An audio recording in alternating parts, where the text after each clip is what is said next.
ములుగు జిల్లా ఏటూరు నగరంలో ప్రముఖుల పేర్లతో సైబర్ నేరగాళ్లు కొత్త మోసాలకు పాల్పడుతున్నారు. క్యాష్ ఇస్తాం, ఫోన్ పే చేస్తారా అంటూ కాల్స్ చేసి డబ్బులు వసూలు చేస్తున్నారు. ఓ జ్యువెలరీ షాప్కు చెందిన మహిళతో పాటు మరికొందరు వ్యాపారులు సైబర్ నేరగాళ్ల వలలో చిక్కారు. డాక్టర్గా ఫోన్ చేసి మాయమాటలతో మహిళను నమ్మించారు. డబ్బులు ఇస్తానని ఫోన్ పే ద్వారా నగదును బదిలీ చేయించుకున్నారు. సైబర్ నేరగాళ్లతో అప్రమత్తంగా ఉండాలని పోలీసులు సూచిస్తున్నారు.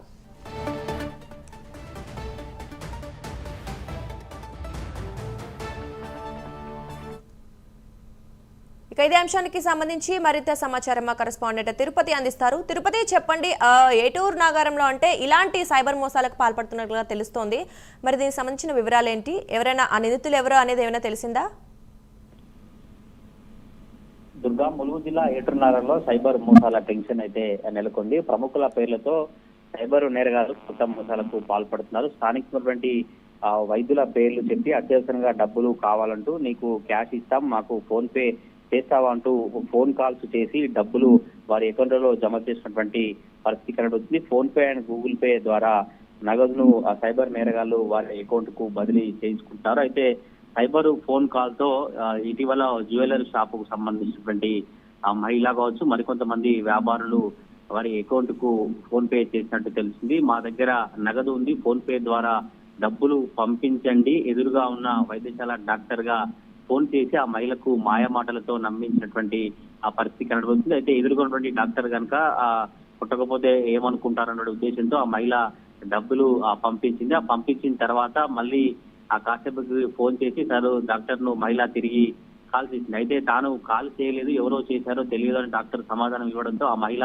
కంగు తిని అసలు ఏం జరిగినటువంటి విషయాలను తెలుసుకుని అసలు ఆ డాక్టర్ కు సంబంధం లేదు, డాక్టర్ ఫోన్ చేయలేదు, ఎవరో బయట నుంచి సైబర్ మోసగాళ్లు ఫోన్ చేశారనే విషయాన్ని ఆ మహిళ గుర్తించింది. వెంటనే పోలీసులకు ఫిర్యాదు చేసినట్టుగా తెలిసింది. ప్రధానంగా ఏటూరు నగరంలోని వ్యాపారులనే లక్ష్యంగా చేసుకుని సైబర్ మోసాలకు పాల్పడుతున్నట్టు తెలిసింది. అయితే పోలీసులు వ్యాపారులందరూ అప్రమత్తంగా ఉండాలని పోలీసులు సూచించినటువంటి పరిస్థితి అయితే కనబడుతుంది.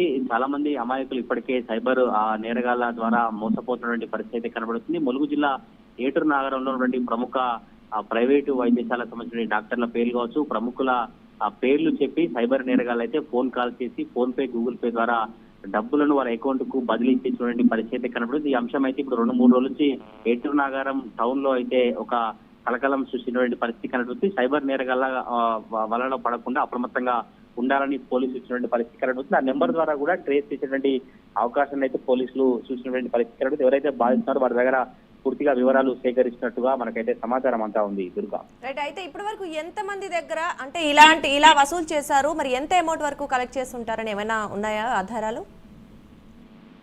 ఇప్పటివరకు అయితే ఒక జ్యువెలరీ సంబంధించినటువంటి మహిళ మాత్రమే పేమెంట్ చేసినట్టుగా తెలుస్తుంది. అయితే మిగతా వారంతా కూడా వాళ్ళు డబ్బులు క్యాష్ ఇస్తేనే మేము ఫోన్ పే చేస్తామని వారు చెప్పడం వల్ల ఆగిపోయారు. ఒక మహిళ మాత్రమే పక్కన నుండి డాక్టర్ కనుక ఇవ్వకపోతే డబ్బులు కొట్టకపోతే ఏమనుకుంటారు అని వారు చెప్పినటువంటి మాయమాటలు నమ్మి ఒక జ్యువెలరీ సంబంధించినటువంటి మహిళ మాత్రమే వారికి ఫోన్ పే చేసినట్టుగా తెలుస్తుంది. మిగతా వారంతా కూడా క్యాష్ తీసుకొస్తేనే మేము ఫోన్ పే చేస్తామని చెప్పడంతో వారు డబ్బులు కొట్టలేదు. కానీ వారికి కూడా రెగ్యులర్ గా ఆ సైబర్ నేరగాళ్ళ నుంచి ఫోన్ కాల్స్ రావడం, ఫోన్ పే చేయాలి, మీకు నగదు ఇస్తాం, మా వాళ్ళను పంపిస్తాం, మా నర్సును పంపిస్తామంటూ ఒక డాక్టర్ పేరు చెప్పి డాక్టర్ మాట్లాడడం అయితే చర్చించమని పరిస్థితి కనబడుతుంది. ఇప్పటికైతే ఒక మహిళ మాత్రమే వారికి పేమెంట్ చేసినట్టుగా తెలుస్తా ఉంది. Durga, thank you Tirupati. ఏటూరు నగరంలో ఆగ్లవర్ గన్పూర్లో ఉంటాను నేను. ఆరోగ్య హాస్పిటల్ పక్కనే నా షాప్ ఉంటుంది, పవర్ గ్రాఫిక్స్ అని. ఆరోగ్య హాస్పిటల్ నుంచి కాల్ చేసినట్టు ఒక పర్సన్ నాకు కాల్ చేసి, నేను ఆరోగ్య హాస్పిటల్ డాక్టర్ని మాట్లాడుతున్నా, ఒక 3000 క్యాష్ ఇస్తా, నాకు ఫోన్పే చేయండి అంటే, నిజమే హాస్పిటల్ నుంచి డాక్టర్ ఎవరైనా కాల్ చేసి కావచ్చు అని, సరే సార్ నేను చేస్తా, అమౌంట్ అయితే పంపించండి, పంపించిన తర్వాత నేను ఫోన్పే చేస్తానంటే సరే అన్నారు. తర్వాత ఒక 5 నిమిషాల తర్వాత మళ్ళీ కాల్ చేసి మా అమ్మాయి రావడానికి కొద్దిగా ఇబ్బంది అవుతుంది, మీరు ఫస్ట్ అయితే ఫోన్పే చేయండి అని అంటే, నేను అన్నాను లేదు మీరు అమౌంట్ పంపించండి, తర్వాత నేను ఇది చేస్తాను, అమౌంట్ ఫోన్పే చేస్తాను అని చెప్పి అన్నాను. తర్వాత కొద్దిసేపటి తర్వాత వేరే వాళ్ళ స్టాటస్లు ఈ యూట్యూబ్లో దీంట్లో చూసిన తర్వాత ఏంటంటే ఆయన ఎవరు తెలియని పర్సన్ ఫోన్ చేసి డబ్బులు అడుగుతున్నాడు అన్న విషయం నాకు తెలిసిన తర్వాత బన్ను హాస్పిటల్ ఆపోజిట్లో ఒక గోల్డ్ షాప్ ఉంటుంది, మన ఒక లేడీకి కాల్ చేసి తన దగ్గర కూడా ఇట్లా అమౌంట్ అడిగితే ఆమె తెలియకుండా కొట్టేసిందంట. నేను ఈ విషయాలన్నీ తెలుసుకున్న తర్వాత వెంటనే పోలీస్ స్టేషన్కి అప్రోచ్ అయ్యి వాళ్ళకు ఈ డీటెయిల్స్ అన్ని వాయిస్ రికార్డింగ్ ఇవన్నీ పెట్టడం కూడా జరిగింది. నా పేరు జూపాక పవన్. ఏడునగరంలో ఆఫ్లవర్ గన్పూర్లో ఉంటాను.